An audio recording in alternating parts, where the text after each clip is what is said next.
Shalom. Nah, saudara yang kasih dalam Tuhan, waktu saya ke tempat ini masih ingat enggak? Bahwa kita nanti semua belajar tahun berapa? Ingat, kita semua akan apa saudara? Belajar normal tahun berapa saudara? 2022. Waktu itu orang berkata corona ini akan selesai kira-kira sampai kapan saudara? Dikira 1 tahun, betul? Waktu itu saya khotbah, karena ingat, banyak rancangan di hati manusia, tapi keputusan Tuhan yang terlaksana. Kita semua nanti akan belajar normal tahun 2022. Tepatnya bulan Januari, itu baru namanya belajar normal. Ikut saya semua, belajar normal. Artinya belum normal. Baru belajar. Nah, mari kita berdoa terlebih dulu. Bapa di surga, dikuduskan namamu, datang kerajaanmu, jadi kehendak-mu.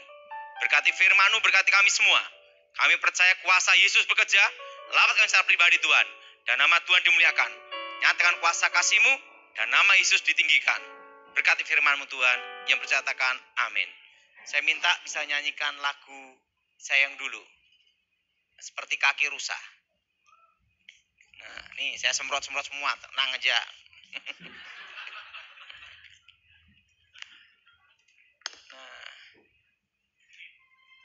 Nah, lagu ini adalah pesan Tuhan untuk kita untuk 2021 dan 2002. Bahwa kita di tengah badai. Dan Tuhan memberikan kita kekuatan di tengah badai itu. Dan mengangkat kita seperti Raja Wali terbang di langit biru. Siapa yang percaya angkat tanganmu saat ini? Nah, saya minta singer maju ke depan, cari not sendiri. Nah, Bapa, ku datang padamu, tempat perlindungan pengharapanku. Ku yakin kau besertaku. Engkau Tuhan yang memberiku kekuatan baru. Kau beriku kekuatan di tengah badai. Seperti kaki rusa mendaki di bukit batu. Kau memberi kekuatan di tengah badai hidupku. Ku yakin kau mengangkatku seperti Raja Wali terbang di langit biru.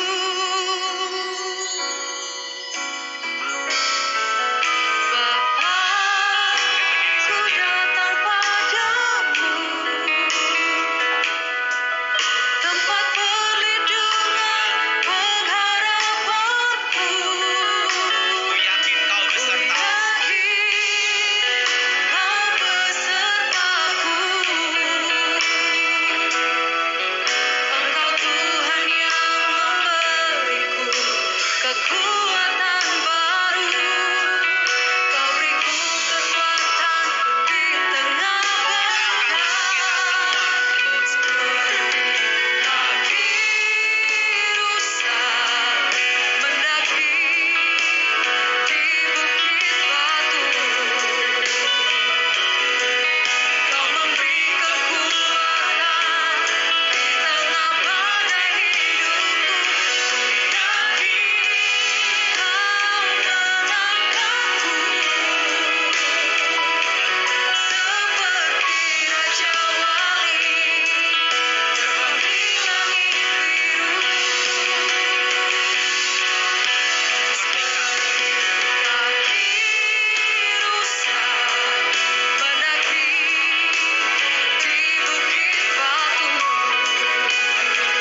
saya dapat di kebun.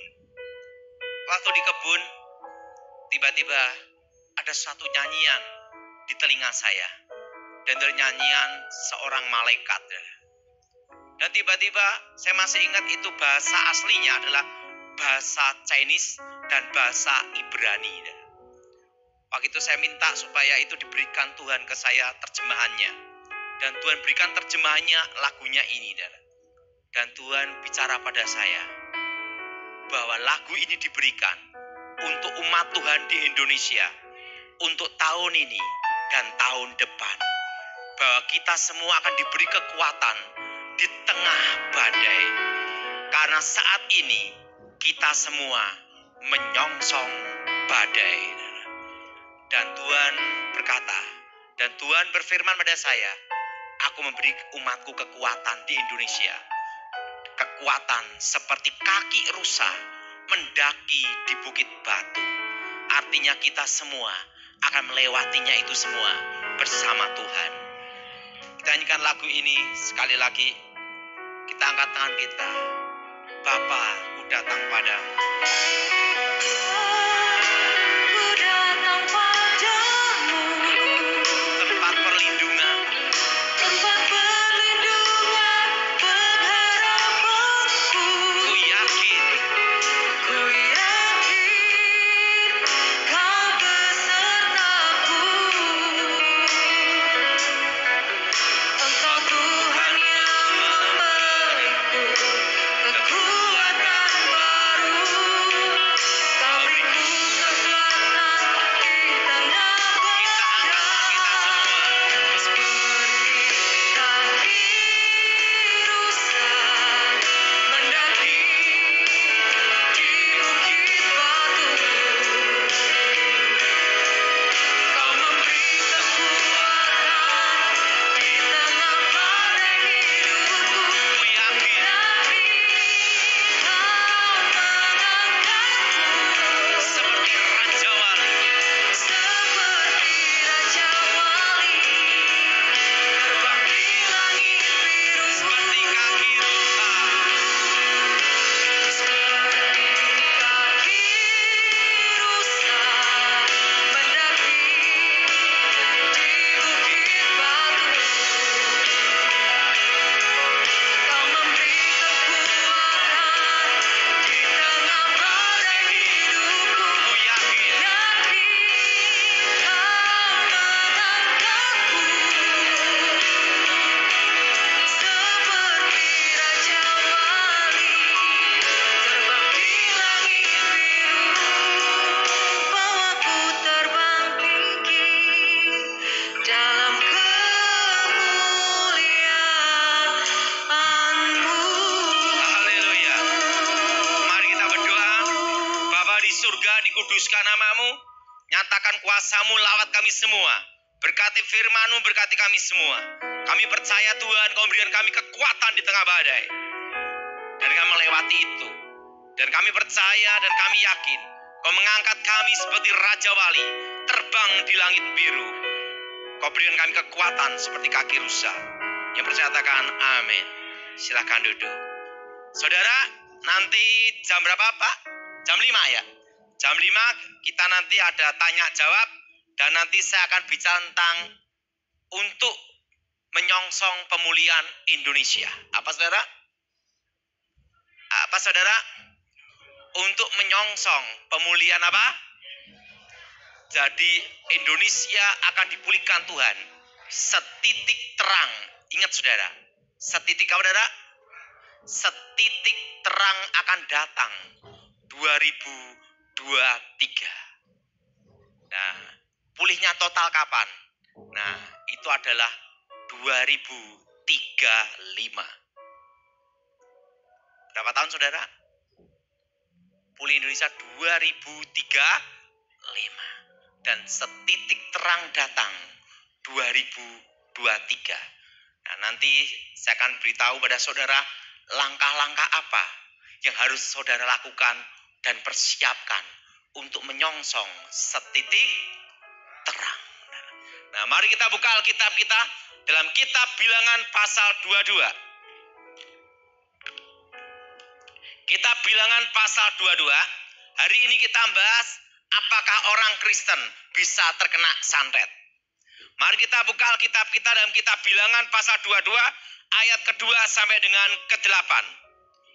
Kitab bilangan pasal 22 ayat 2 sampai dengan ke-8. Saudara yang ganjil saya genap. Balak bin Zifor melihat segala yang dilakukan Israel kepada orang Amori. Ayat ketiga saudara baca.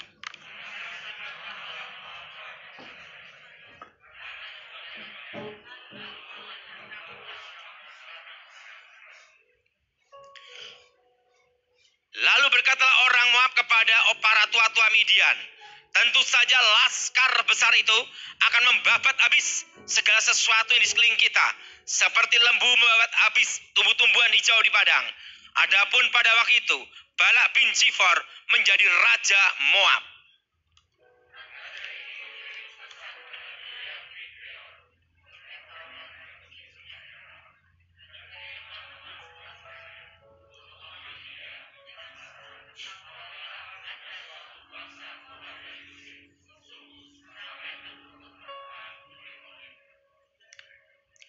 Karena itu datanglah dan kutuk bangsa itu bagiku, sebab mereka lebih kuat daripadaku. Mungkin aku sanggup mengalahkannya dan menghalaunya dari negeri ini. Sebab aku tahu, siapa yang kau berkati, dia boleh berkat. Dan siapa yang kau kutuk, dia kena kutuk.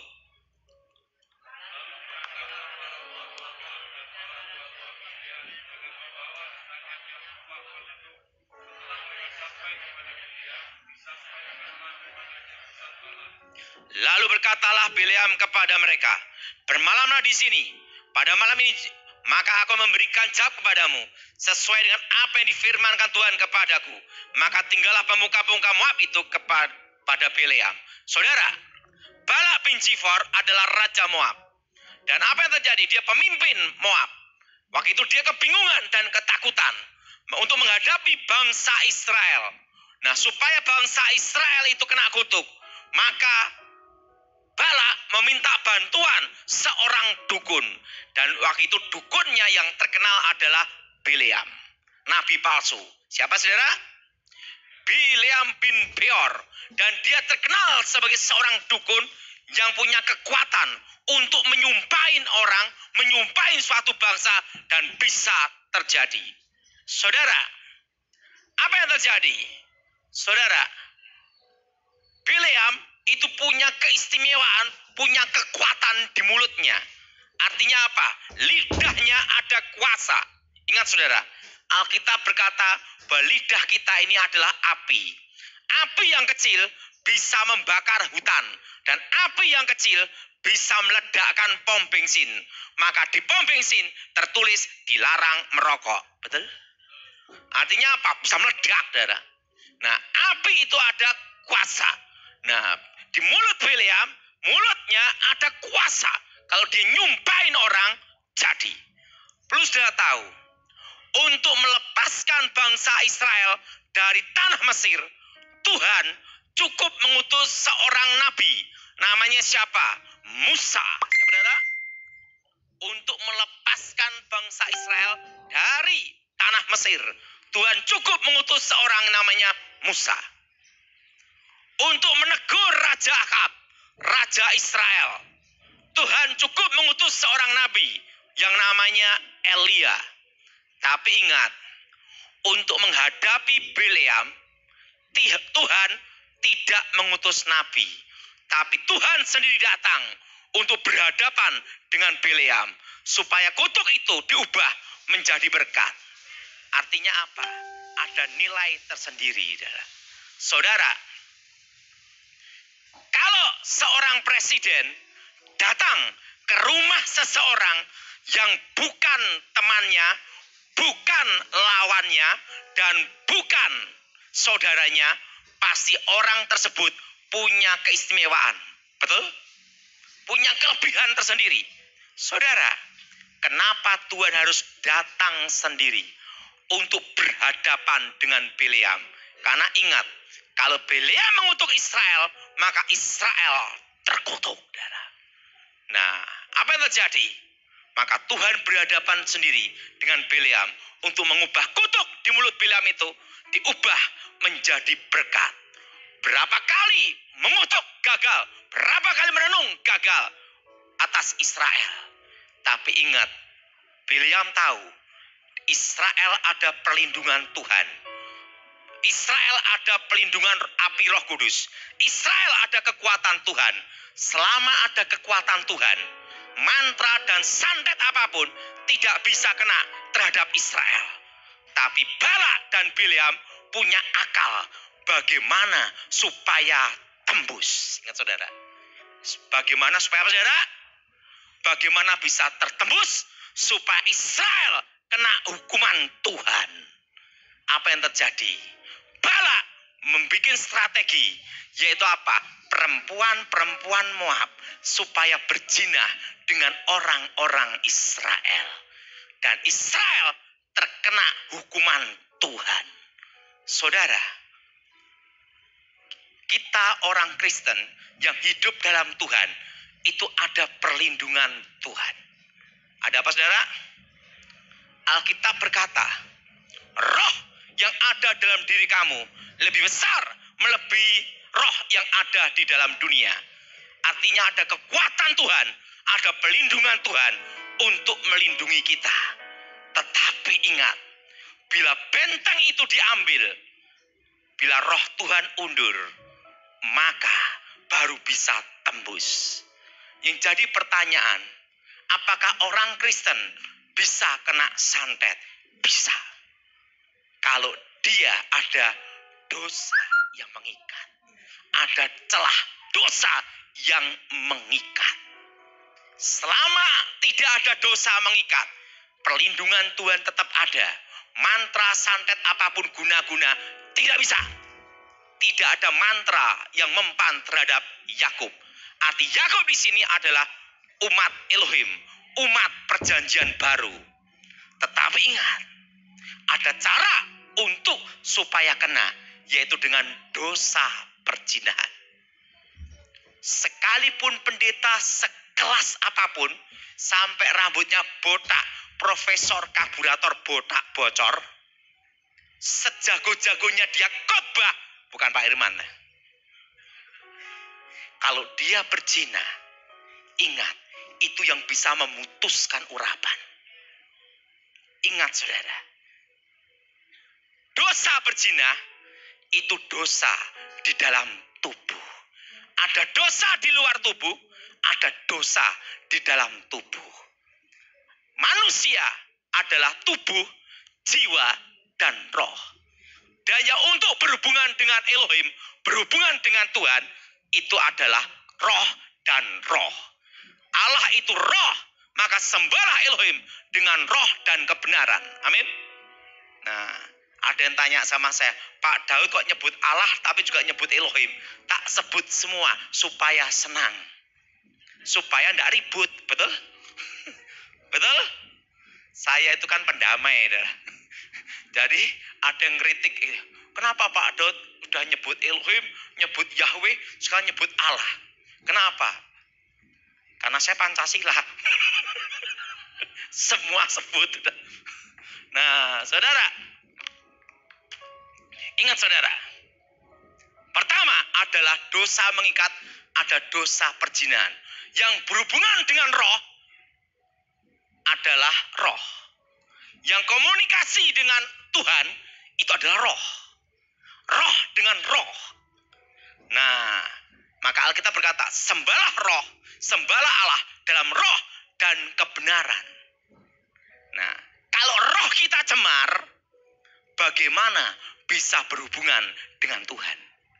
Kalau roh kita cemar, bagaimana ada perlindungan Tuhan? Kalau roh kita cemar, bagaimana ada protek diri kita, protek dari Tuhan? Saudara, dosa perzinahan itu mencemari roh. Ikutin saya semua. Roh. Mencemari apa, saudara? Mencemari apa, saudara? Mencemari apa? Roh. Ingat saudara, Simpson itu manusia terhebat di dunia. Sekali pukul 1000 orang mati. Betul? Coba Pak Herman mukul 1000 orang. Pak Herman yang mati dah. Dikebukin, betul? Simpson tuh orang hebat. Saya mukul 1000 orang, saya yang mati dah.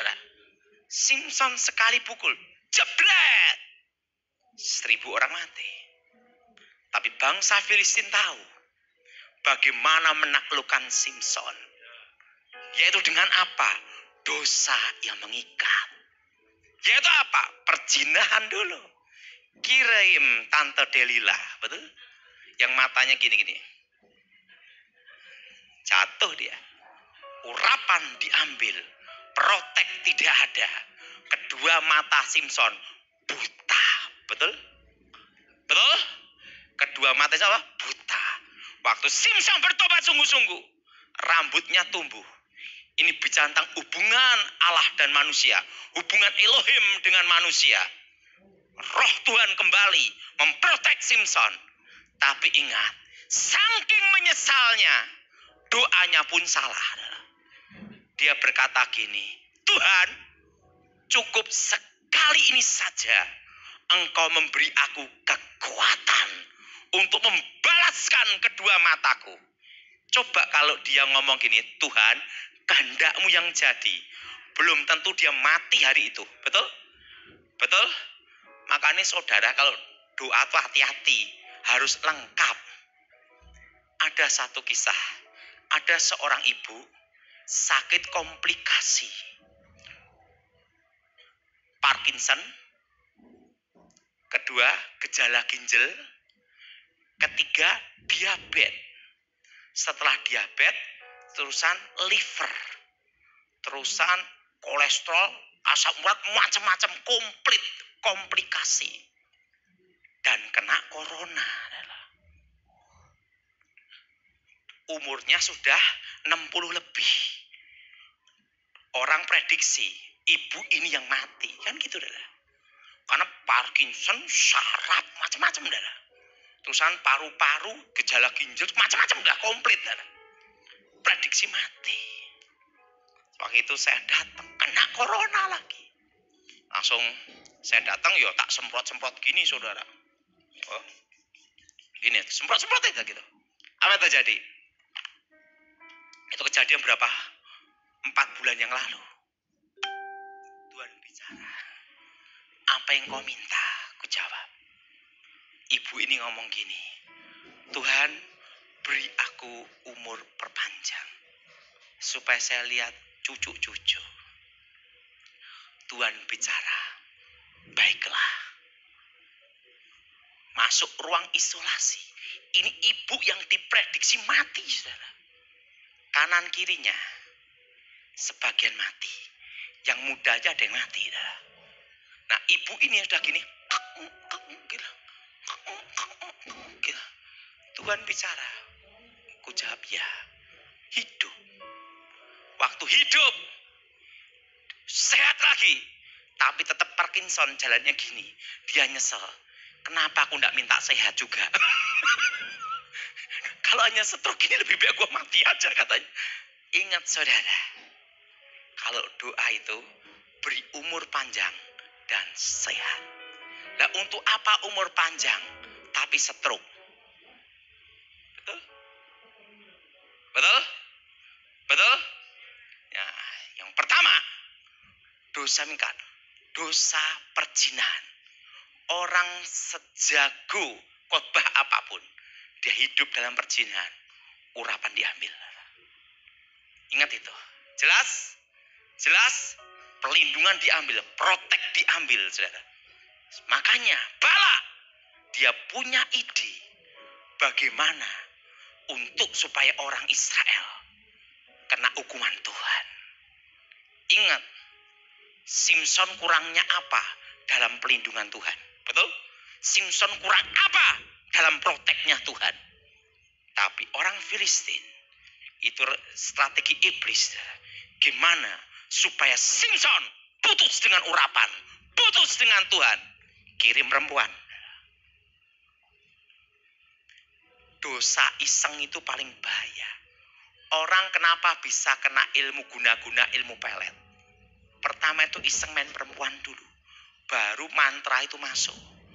Tidak ada mantra masuk tanpa berjinah dulu. Kan ada yang ngomong, Pak, kok bisa kena guna-guna tuh gimana? Pasti berjinah dulu, baru roh itu masuk. Selama tidak ada perjinahan, itu ilmu pelet, walaupun bukunya udah habis, nggak bisa. Dijamin. Loh kenapa? Sebelum bertobat saya dukunnya. Jadi tahu. Makanya jangan ngomong gini, Pak, dia kena guna-guna. Pasti dia berjinah duluan, baru masuk. Tanpa ada perjinahan, nggak bisa masuk. Balak tahu itu. Maka dia suruh perempuan Moab dikirim supaya berjinah dulu, betul? Supaya apa? Memutus urapan, memutus protek Tuhan. Tuhan marah, menghukum, betul?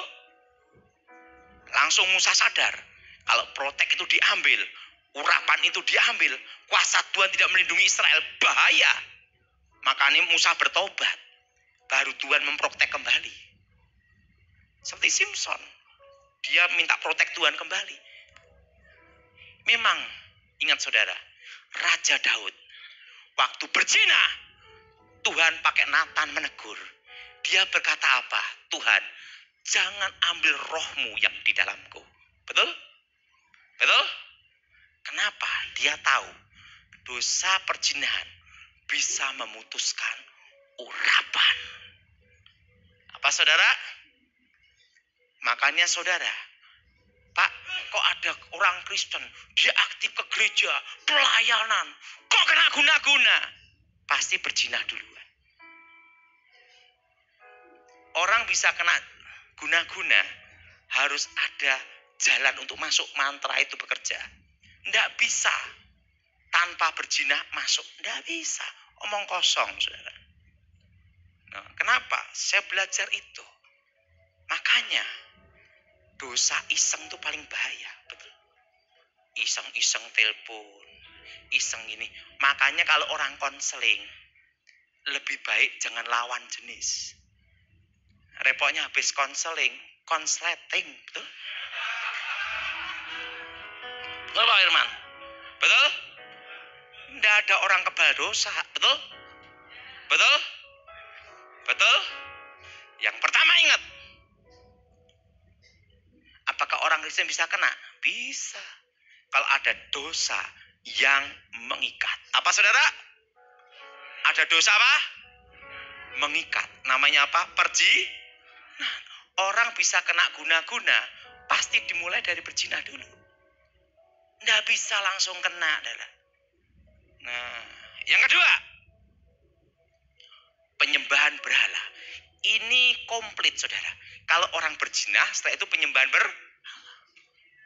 Ingat, penyembahan berhala, penyembahan ke kuasa setan, orang pegang jimat, baca-baca mantra kuasa gelap. Ingat saudara, itu mencemari roh. Karena itu berhubungan roh. Ingat, Salomo kurangnya apa? Salomo itu hikmatnya melebihi semua raja di dunia. Betul? Tuhan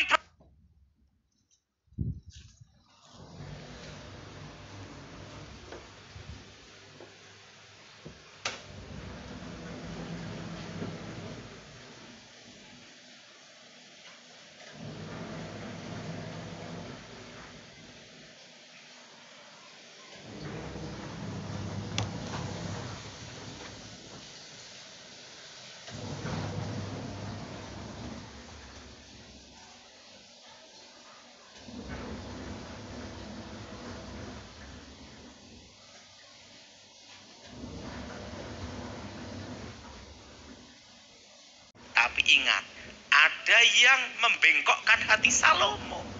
Yaitu apa?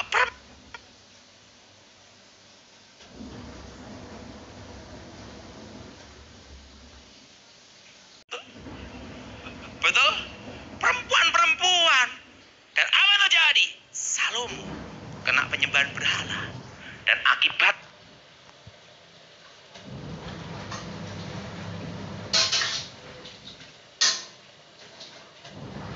itu, kerajaan Israel terpecah. Betul? Betul? Betul? Nggak bisa terpecah. Nah, ini dosa berdua ini itu paket hemat yang digunakan iblis. Jelas saudara? Nah, berzina, penyembahan berhala, dibengkokkan hatinya. Nah, kenapa penyembahan berhala bisa memutus urapan? Karena itu berhubungan dengan roh. Apa saudara? Apa saudara? Berhubungan dengan apa? Berhubungan dengan roh. Roh dengan roh. Pegang-pegang jimat itu perzinahan juga, perzinahan rohani. Karena apa? Itu dosa dalam tubuh, karena berkomunikasi roh dengan roh.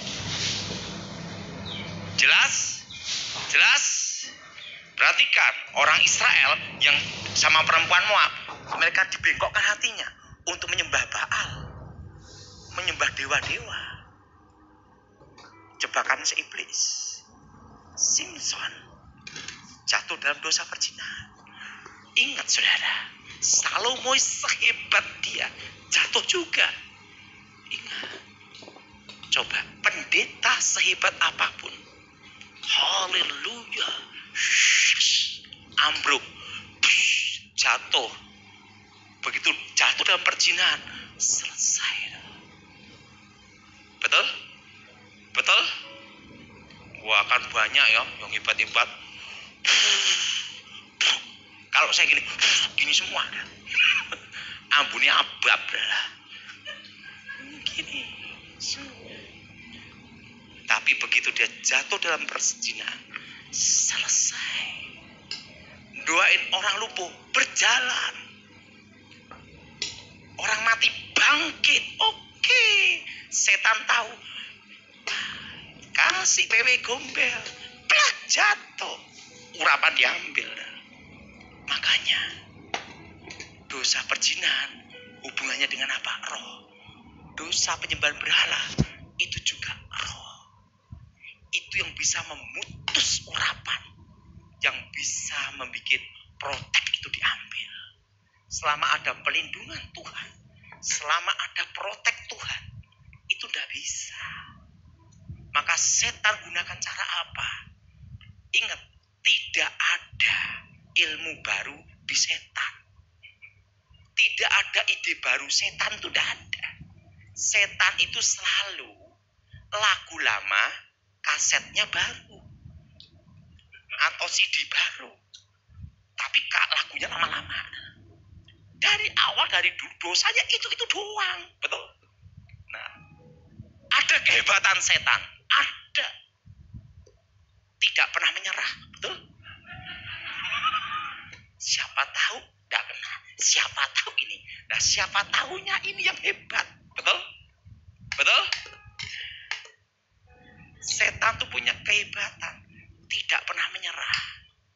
Makanya dalam hidup saudara, jangan pernah menyerah kepada keadaan. Serahkan pada Tuhan. Setan itu tidak pernah menyerah. Jadi ingat saudara, yang kedua apa saudara? Dosa apa saudara? Penyembahan pegang-pegang jimat, pergi-pergi ke dukun. Itu dosa mengikat. Kenapa mengikat? Itu dosa dalam tubuh. Apa? Roh. Jelas saudara? Jelas? Jelas? Ini yang bisa membuat seseorang terkena santet. Selama ada pelindungan Tuhan, selama ada protek Tuhan, tidak bisa. Tapi kalau protek itu diambil, itu tembus. Nah, iblis tahu hal itu. Dia gunakan strategi. Perhatikan, rata-rata di Alkitab sampai sekarang strateginya sama. Perzinahan. Betul? Betul?